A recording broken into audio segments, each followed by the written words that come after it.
네, 오늘도 예배의 자리를 지켜주셔서 감사합니다. 하나님의 은혜와 자비의 평강이 여러분에게 함께 하시기를 주님의 이름으로 축복합니다. 아멘. 네, 지난주에부터 오늘 본문을 가지고 비판하지 말라는 제목을 가지고 말씀을 좀 나누고 있습니다. 오늘까지 비판하지 말라는 제목까지 가지고 좀 말씀을 나누도록 그렇게 하겠습니다. 지난주에 이제 말씀하신 것들을 좀 다시 한번 복습을 해보면, 본문에서 예수님께서 말씀하신 비판이라는 것이 어떤 것이냐? 예수님께서 말씀하신 비판은 형제의 약점이나 허물을 들추어서 험담하거나 공격하는 언어적인 폭력, 그것이 오늘 본문에 나오는 비판의 개념입니다. 그러니까 자신의 잣대를 가지고 다른 사람을 재면서 시시비비를 가리는 것, 그걸 예수님께서 비판하지 말라, 이렇게 말씀하셨습니다. 그러면서 말씀드린 게 있습니다. 그렇다고 해서 예수님께서 비판의식에 대한 전면적인 부정을 하신 것은 아니라는 겁니다. 만약 잘못된 것이 있다면 건강한 비판이 필요합니다.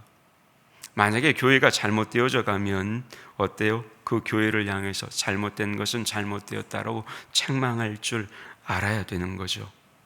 다만 예수님께서 오늘 본문에서 말씀하시는 비판은 뭐냐면, 교회 안에서 믿음의 형제끼리, 믿음의 자매끼리 서로가 가지고 있는 약점과 허물을 용납하지 못해서 서로의 말로 상처를 주는 그런 행위를 하지 말라. 그런 의미가 다름 아니라 본문에서 예수님께서 비판하지 말라, 이 말씀의 뜻이라고 말씀을 드렸습니다. 그러면서 말씀드렸어요. 그러면 왜 교회 안에서는 형제자매를 대상으로 비판해서는 안 되는가? 거기에 대해서 오늘 보면 6절, 우리가 마지막에 읽었던 6절 말씀을 근거를 들어서 말씀을 드렸죠. 왜 그래요, 여러분? 교회 안에는 최소한 본문에서 6절에서 말하는 개와 돼지 같은 사람은 없다는 거예요. 여기서 개, 돼지를 뜻하는 사람들은 누구를 뜻하는 거예요? 교회가 가지고 있는 절대적인 가치인 예수 그리스도에 대한 가치, 복음에 대한 가치를 모르는 사람들, 그런 사람들에 대해서 개, 돼지라고 표현을 하는 겁니다. 그러니까 교회 안에서는 예수 그리스도에 대한 가치와 복음에 대한 가치를 모르는 사람은 없습니다. 모두가 다 잘 안단 말이에요. 그러니까 교회 안에는 최소한 이런 개, 돼지 같은 사람은 없다, 이 말이에요. 모두가 다 하나님의 거룩한 자녀이기 때문이죠. 따라서 교회 안에서는 그렇게 개처럼 돼지처럼 비판받아야 될 사람은 아무도 없는 것이고, 그래서 교회 안에서 서로 형제와 자매끼리는 비판해서 안 된다. 이 주님의 마음이 비판하지 말라는 주님의 이 말씀 가운데 심어져 있다라는 것입니다.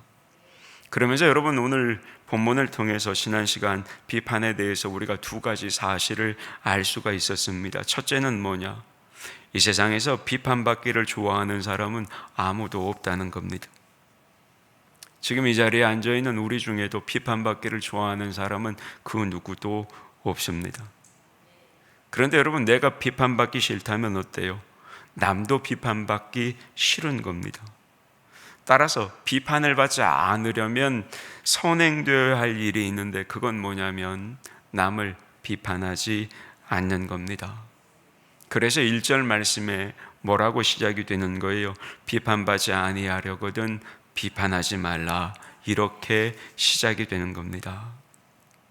그러니까 여러분, 내가 비판받기 싫으면 남도 나처럼 비판받기 싫은 겁니다. 따라서 내가 비판받기 싫으면 남을 비판하지 않으면 되는 겁니다. 특별히 교회 안에서 비판받는 걸 좋아하는 사람은 없다는 사실, 그걸 우리가 늘 잊어서는 안 된다는 겁니다. 두 번째는 뭐냐면, 비판하는 사람은 이미 그 자신이 지독한 모순에 빠져 있다는 겁니다. 그래서 예수님께서 3절과 4절의 본문을 보면 어떤 비유를 드셨어요? 들보와 티에 대한 비유를 드셨습니다. 비판하는 사람은 자신 눈에 들보가 들어있음에도 불구하고 그 들보는 보지 못하고 상대방의 눈에 들어있는 그 티를 보고 자신의 들보보다 아주 더 작은 그 티임에도 불구하고 자신의 들보는 보지도 못하면서 상대의 비교도 되지 않은 그 티를 가지고 상대를 비판한다는 겁니다. 그것 자체가 모순이라는 거죠. 그래서 여러분 오늘 5절에 보면 그런 사람들에 대해서 뭐라고 불렀어요? 자기 모순에 빠진 사람들에 대해서 5절에 보면 뭐라고 불러요? 외식하는 자들아, 이렇게 불러요. 따라서 여러분, 누군가를 비판하는 사람은 자기 눈에 있는 들보를 보지 못하는 사람이요, 그래서 자기 모순에 빠져 있는 외식한 사람입니다. 그럼에도 불구하고 남을 곧잘 비판하는 사람이 있다면 그거는 말씀드린 것처럼 자신의 들보는 보지 못한 영적 맹인이거나 남의 티가 들보처럼 크게 보이는 비정상적인 안구를 지닌 환자거나 아니면 자신의 들보를 숨기기 위해서 남의 틀을 애써 드러내려는 외식주의자가 분명한 거예요. 그 사람은 정상이 아니에요. 주님이 지금 그걸 이야기하고 계시는 겁니다. 그래서 여러분, 우리는 자기 모순에 빠지면 안 되는 거예요. 여러분, 내 눈에 들보는 보지 못하면서 다른 이 눈에 있는 티를 보는 자기 모순에 빠지지를 않기를 축복합니다. 그런 자기 모순에 빠져 있는 사람들은 빨리 빠져나와야 하는 것임을 말씀하고 있는 겁니다. 그러니까 여러분, 누군가의 티가 보이면 그때는 누구의 눈을 닦으면 되는 거예요. 자꾸 상대방 눈 닦아주지 말고 티 빼주려고 하지 말고 내 눈 안에 뭐가 없는지 내 눈을 돌아보면 되는 거예요. 내 눈을 잘 닦으면 된다고요. 그러면 자기 모순에 빠지지 않아요. 여기까지가 지난 시간 함께 나누었던 말씀입니다. 자, 여러분, 사도행전 2장의 말씀을 보면 우리가 잘 아는 이야기 하나가 나옵니다. 오순절 마가의 다락방 성령 강림 사건입니다. 사도행전 2장에 보면 마가의 다락방에 성령께서 이제 강림하시죠. 그래서 성령께서는 그렇게 임재하셔서 교회에 능력을 주셨고 아울러 그리스도를 아는 것과 믿는 이 일에 그 교회와 그 교회를 구성하는 하나님의 자녀들이 하나가 되게 하셨습니다. 뿐만 아닙니다. 교회와 우리의 심령에 내주하시면서 우리로 하여금 예수님을 온전히 닮아가도록 돕고 계시는 분도 성령이십니다. 그래서 어때요? 갈라디아서 5장 22절 23절을 보면 그 성령께서 우리로 하여금 뭐를 맺도록 하시는 거예요? 성령의 9가지 열매를 맺도록 하시는 거죠. 사랑과 희락과 화평과 오래 참음과 자비와 양선과 충성과 온유와 절제, 그 9가지 성령의 열매를 맺게 하심으로 우리로 하여금 예수님을 닮은 인격을 갖게 하십니다. 그게 성령께서 행하시는 일이에요. 그런데 여러분, 이렇게 우리가 예수님 닮은 인격을 갖추게 하시기 위해서 성령께서 특별히 우리에게 있는 것 중에 하나를 통제하시는 것이 있습니다. 그게 뭐겠습니까? 남을 비판하는 우리의 혀입니다. 성령께서 우리로 하여금 예수님 닮은 인격의 열매를 맺도록 하기 위해서 다름 아니라 우리의 이 혀를 통제하신다고요. 왜냐하면 야고보의 말처럼 말에 실수가 없어야 온전한 자이기 때문입니다. 그래서 그 사람의 인격이 성숙한지의 여부는 어때요? 그 사람의 입에서 나오는 말로 평가될 수가 있는 겁니다. 저 사람이 하는 말을 보면 저 사람의 인격이 어느 정도인지를 알게 되는 거죠.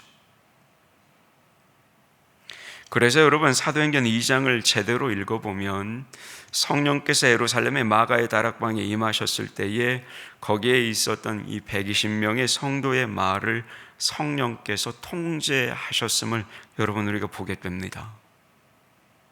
어떻게 통제하셨는지 아시겠어요? 어떻게 통제하셨느냐? 성령께서 말하게 하심을 따라서 각 나라와 족속의 언어들, 다시 말해 우리가 소위 방언이라고 부르는 것, 그 방언을 통해서 하나님의 크신 일을 말하도록 성령이 만드셨어요. 성령이 임재하셔서 그곳에 있는 120명의 성도들의 혀를 통제하셨다고요. 그냥 인간의 말을 하게 하신 것이 아니라 그 120명의 성도들의 혀를 통제하셔서 하나님의 크신 일을 말하게 하셨다고요. 자, 조금 길지만 사도행전 2장 1절에서 11절 말씀을 화면을 보고 함께 천천히 좀 받아보겠습니다. 시작. 오순절날이 이미 이름에 그들이 다 같이 한 곳에 모였더니 호련히 하늘로부터 급하고 강한 바람 같은 소리가 있어 그들이 앉은 온 집에 가득하며 마치 불의 혀처럼 갈라지는 것들이 그들에게 보여 각 사람 위에 하나씩 임하여 있더니 그들이 다 성령의 충만함을 받고 성령이 말하게 하심을 따라 다른 언어들로 말하기를 시작하니라. 그때에 경건한 유대인들이 천하 각국으로부터 와서 예루살렘에 머물러 있더니 이 소리가 나매 큰 무리가 모여 각각 자기의 방언으로 제자들이 말하는 것을 듣고 소동하여 다 놀라 신기하게 여겨 이르되 보라, 이 말하는 사람들이 다 갈릴리 사람이 아니냐? 우리가 각 사람이 난 곧 방언으로 듣게 되는 것이 어찌 됨이냐? 우리는 바데인과 메데인과 엘람인과 또 메소보다미아, 유대와 갑바도기아, 본도와 아시아, 부르기아와 밤빌리아, 애굽과 및 구레네에 가까운 리비아, 여러 지방에 사는 사람들과 로마로부터 온 나그네 곧 유대인과 유대교에 들어온 사람들과 그레데인과 아라비아인들이라.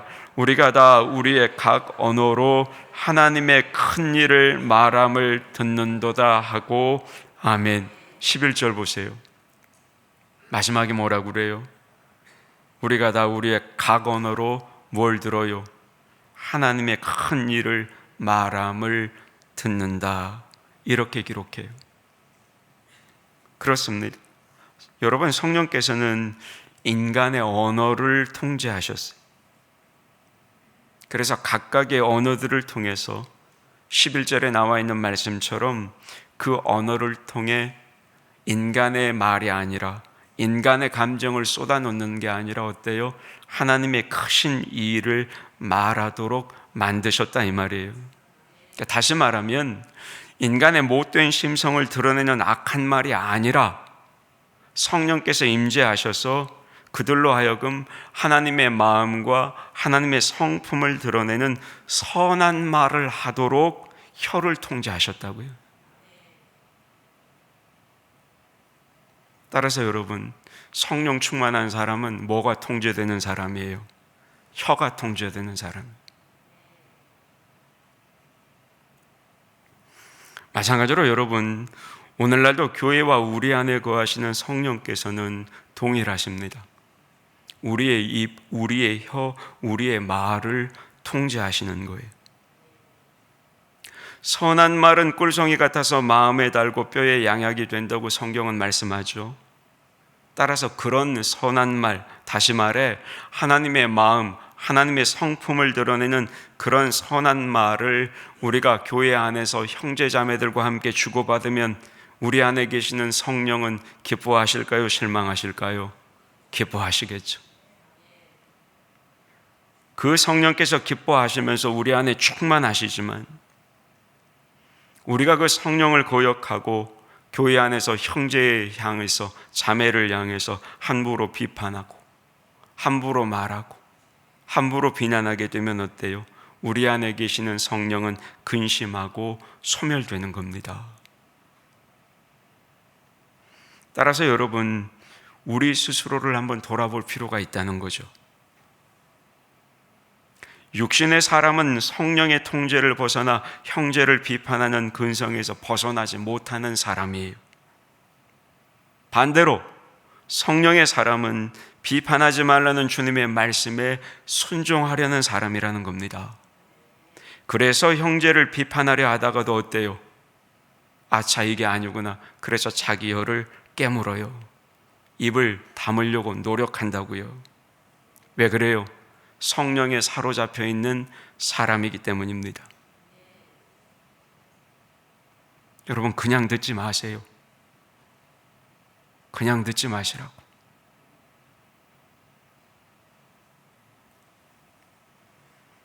그리고 여러분, 이런 사람들이 모이는 교회가 어때요? 그 교회가 성령 충만한 교회라는 거예요. 그 교회가. 그러니까 여러분, 그 교회에서 행해지는 말들, 언어들, 혀를 통해 나오는 우리의 말들을 보면 그 교회가 성령 충만한 교회인지 아닌지를 알게 되는 거예요.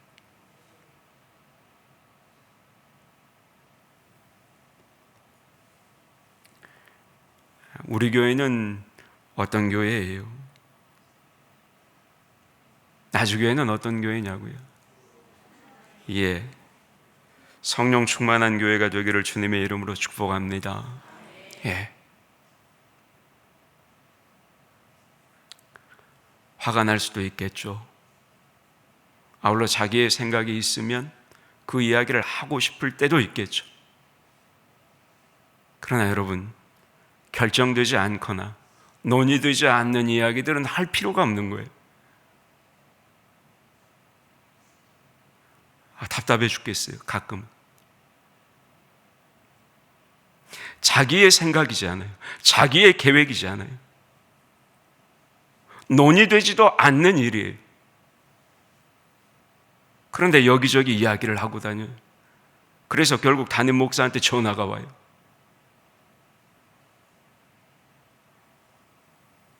그러지 마시라고. 응?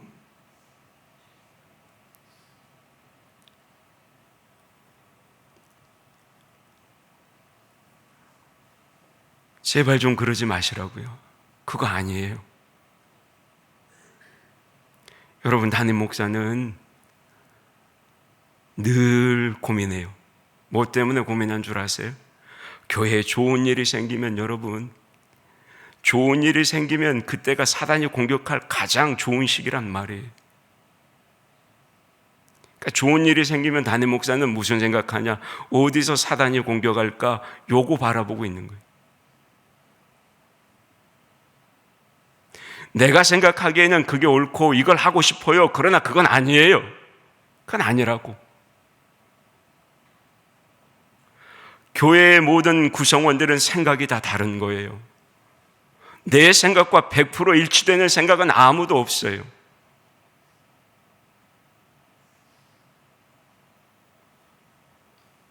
공식적으로 논의가 되고 의논이 되고 결정이 된 사안들, 그것들만 이야기하는 거예요.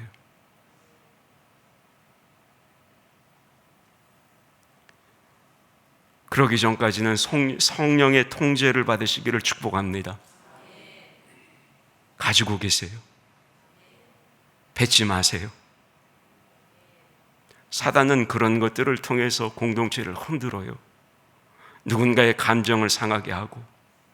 생각해 보세요. 그 말을 꺼낸 사람도 누군가 거기에 동의하지 않으면 어때요? 기분 나쁘잖아요. 그런 거라고요, 교회는.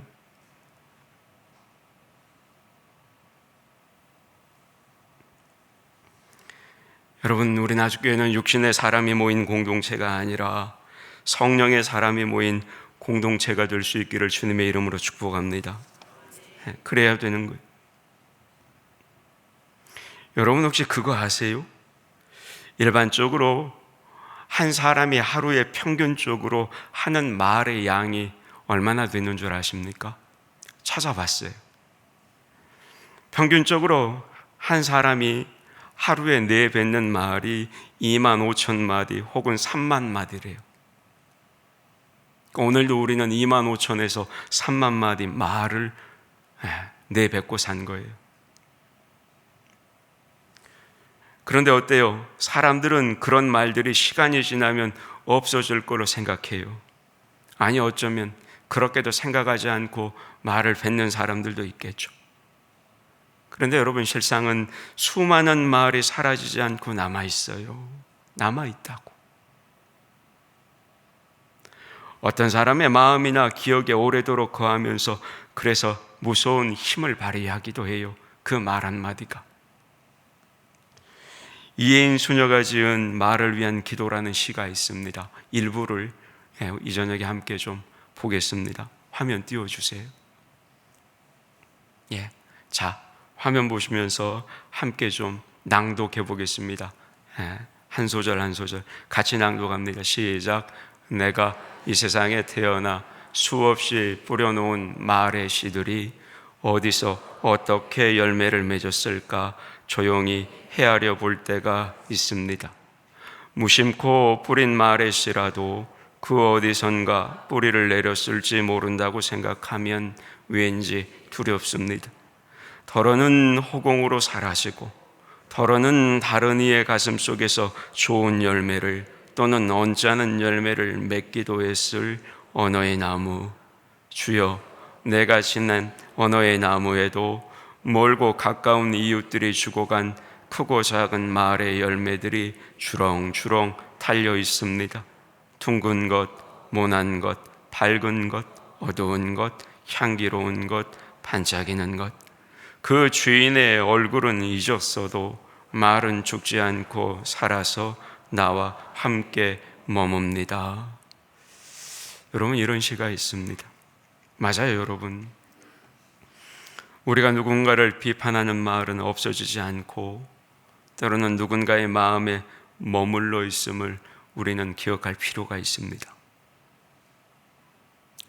따라서 성령께서는 우리가 비판하지 않도록 우리를 항상 도와주시며 형제와 자매를 불쌍히 여기는 마음을 우리 안에서 계속해서 일으켜 주시는 겁니다. 여러분, 우리 가운데 비판받지 않을 만큼 온전한 사람이 도대체 누가 있어요? 비판받지 않을 만큼 온전한 사람이 있으면 여러분 저 좀 가르쳐 주세요. 저도 가서 그분에게 좀 배우게요. 저도 마찬가지거든요.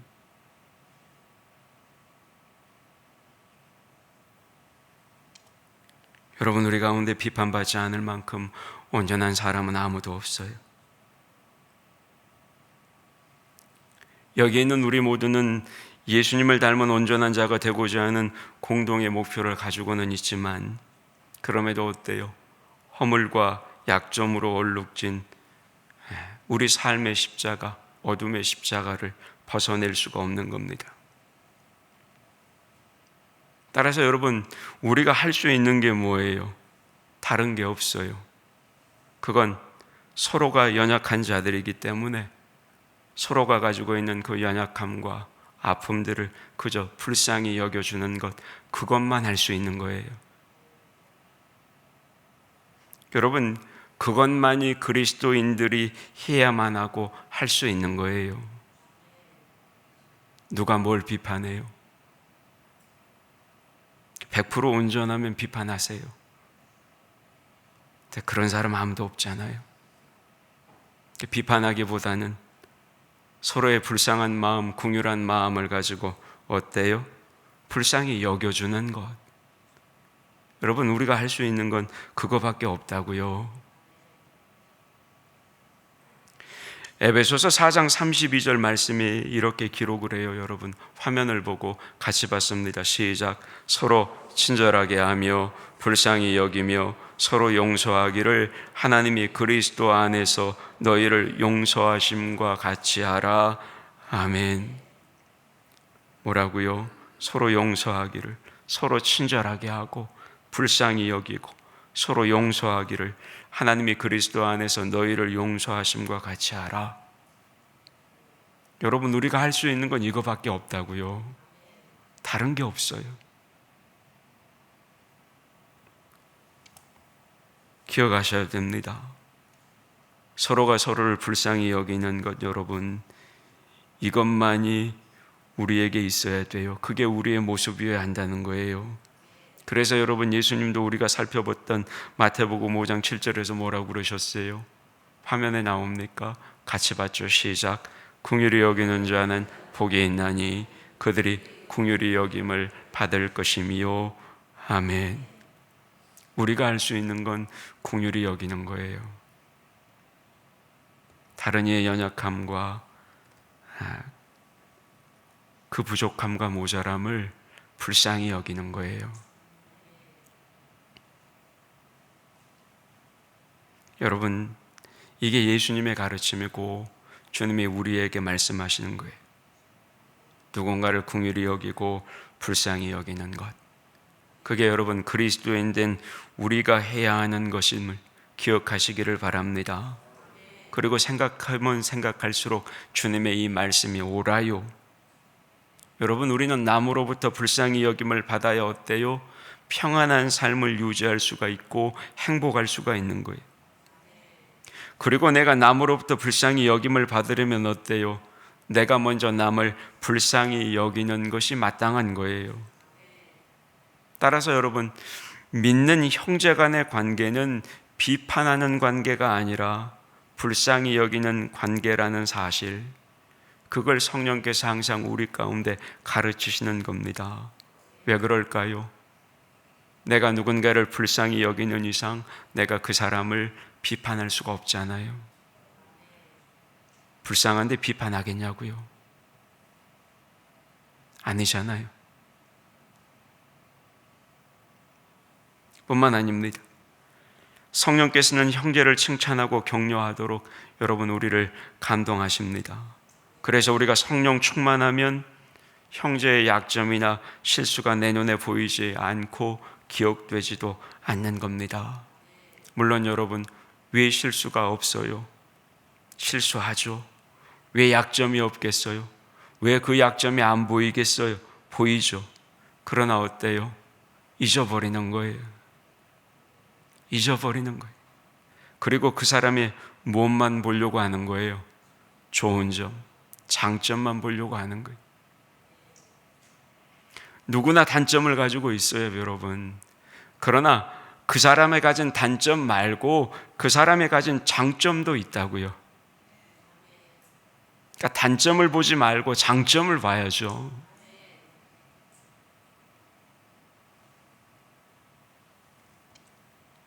여러분, 그래서 날마다 기도해야 하는 거예요. 누군가의 약점이 아니라 장점을 볼 수 있도록 성령님 내 눈을 좀 열어주세요. 기도해야 하는 겁니다. 그리고 여러분, 그렇게 누군가의 장점을 보면 비판하겠어요? 아니죠. 자연스럽게 오히려 격려하게 되고 칭찬하게 되는 겁니다. 그런 거예요. 그게 신앙의 모습이고 그게 그리스도인이 해야만 하는 성숙한 삶의 모습인 거예요. 그리고 여러분, 이건 우리의 행복을 위해서도 정말로 소중한 겁니다. 왜요? 성령께서 우리 안에서 근심하고 탄식하시면 우리는 불행하게 되겠죠. 아무리 세상 것 다 가지고 살아도 우리 안에 계시는 성령께서 근심하고 탄식하시면 여러분, 우리는 영적으로 절대 행복할 수가 없어요. 그러나 내 안에 계시는 성령께서 기뻐하시면 어때요? 그 기쁨은 나에게 행복으로 전해지게 되는 겁니다. 그리고 그런 사람이 다름 아니라 성령 사람이고 그런 사람이 바로 성령 충만한 그리스도인이라는 겁니다. 기억하셔야 돼요. 여러분, 성경은 우리가 비판하는 것을 엄격하게 금할 때가 자주 있습니다. 그 대표적인 말씀이 오늘 말씀뿐만 아니고 로마서 14장 10절의 말씀입니다. 화면 보고 증거하는 말씀 같이 받겠습니다. 시작. 네가 어찌하여 내 형제를 비판하느냐? 어찌하여 내 형제를 업신여기느냐? 우리가 다 하나님의 심판대 앞에 서리라. 아멘. 무슨 말이에요? 바꾸어 말하면 여러분 이런 뜻이에요. 네가 어찌 감히 형제를 비판할 수 있느냐? 네가 어찌 너의 비판으로 그 형제를 업신여길 수가 있단 말이냐? 우리가 다 같이 하나님의 심판대 앞에 서면 입으로 한 모든 말 하나하나에 대해서 심판을 받게 될 텐데 그 형제와 네가 뭐가 다르다고 함부로 비판하느냐? 이런 뜻이라고요. 따라서 여러분, 우리는 성령께서 우리를 통제하시는 이 같은 통제에 겸손하게 순종하고 따라야 하는 겁니다. 그걸 잊어버리시면 안 돼요. 그래서 혹여 누군가를 비판하고 싶은 말이 나오면 어때요? 그 순간 혀를 꽉 물어야 돼요. 꽉 물어야 돼. 그리고 오히려 그 연약함, 그 부족함은, 그 모자람을 긍휼히 보아야 되는 겁니다. 그리고 그 사람의 단점이 보일 때 그 사람의 장점을 보아야 되는 겁니다. 여러분, 그게 정상이에요. 그게 정상이라고. 그게 그리스도인의 정상적인 모습이에요. 말씀을 맺으랍니다. 우리가 사는 세상은 너무 잔인해요. 왜요? 우리 혀에서 나오는 몇 마디 말 때문에 얼마나 많은 사람이 다치고 죽는지 모릅니다. 칼에 맞아 죽는 사람보다 여러분, 우리 말에 다치고 맞아 죽는 사람이 훨씬 더 많을걸요. 그런데 여러분, 우리가 사는 세상이 그런 세상이라면 이런 세상에서 우리가 어떻게 기뻐하며 살 수가 있겠습니까? 이런 세상에서 어떻게 우리가 서로 믿고 의지하며 살 수가 있겠느냐고요. 그런 세상 가운데 어떻게 우리가 서로 행복을 나누면서 살 수가 있겠느냐고요. 과연 이런 세상에서 어디에서 이런 행복을 소유하며 살 수 있겠느냐 이 말이에요. 세상 어디에 그런 데가 있어요? 발견하셨으면 말씀 좀 해줘요. 목사 그만두고 거기 가서 좀 살아보게요. 여러분, 세상 어느 곳에서도 아무 데도 없어요. 세상에 단 한 곳밖에 없어요. 어딘 줄 아세요? 주님이 피값으로 사신 교회예요. 교회 밖에는 여러분 이렇게 살 수 있는 곳이 세상에는 없어요. 왜요? 교회는 말씀드린 대로 성령 공동체이기 때문에 진정한 위로와 평안과 신뢰가 교회 안에 있는 겁니다. 교회 안에 성령께서 우리의 혀를 통제하시고 주관하시면 어때요? 그리고 우리가 거기에 순종하면 어때요? 교회가 다름 아니라 세상 그 어디에도 없는, 아무리 세상이 그런 아픔의 곳이라 할지라도 교회만큼은 그런 곳이 되지 않아요. 그런데 우리가 이걸 잊고 살아요. 이걸 잊어버리고 산다고. 그러다 보니까 어때요? 교회도 세상과 똑같은 곳이 되어버렸어. 그런데 여러분, 본래 교회는 그런 데가 아니에요. 그런 곳이 아니라고요.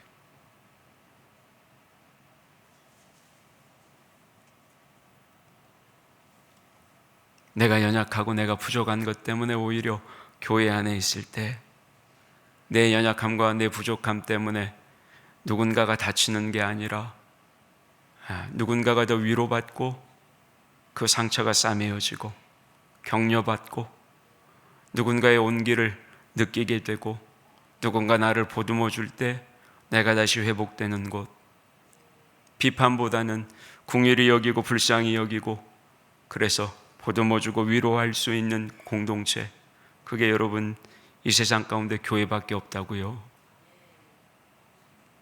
그러니까 나주교회 성도들은 나주교회가 본래 이런 공동체였음을 기억하고 이런 교회 공동체의 모습을 회복해야 되는 겁니다. 그러려면 어때요? 비판하지 마세요. 부족해도 모자라도 비판하지 마시고 오히려 그분의 단점이 아니라 장점을 보고 그분의 모자람은 내가 메꿔주면 되잖아요. 온전한 사람이 어디 있어요? 목사도 부족해서 우리 장로님들이 목사의 부족함을 채워주는데 얼마나 고마운지 몰라요. 교회는 그런 곳이에요. 우리 나주교회 성도들이 그런 하나님의 은혜를 나주교회 안에서 경험하시길 주님의 이름으로 축복합니다. 그러면 교회가 사는 거예요. 누구든지 그 교회 가고 싶은 거예요. 오지 말라 그래도 누구든지 그 교회 가는 거예요. 여러분, 그건 성령의 통제를 받는 우리에게 달린 겁니다. 기억하셔야 돼요. 모두가 다 성령의 통제를 받아 여러분 교회만큼은 누구든지 행복한 사람들로 가득한 그런 신앙 공동체가 될 수 있기를 주님의 이름으로 축복합니다. 아멘. 하나님 감사합니다.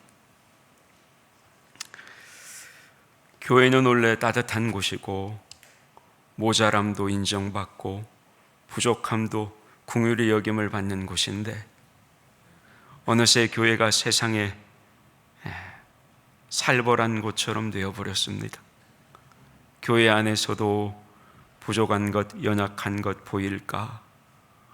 그래서 말도 하지 못하고 드러내지도 못하고 누군가에게 손가락질 받을까? 누군가에게 비판받을까? 그런 곳이 교회가 되어버렸습니다. 그런데 교회는 그런 곳이 아닙니다. 우리에게 가르치십니다.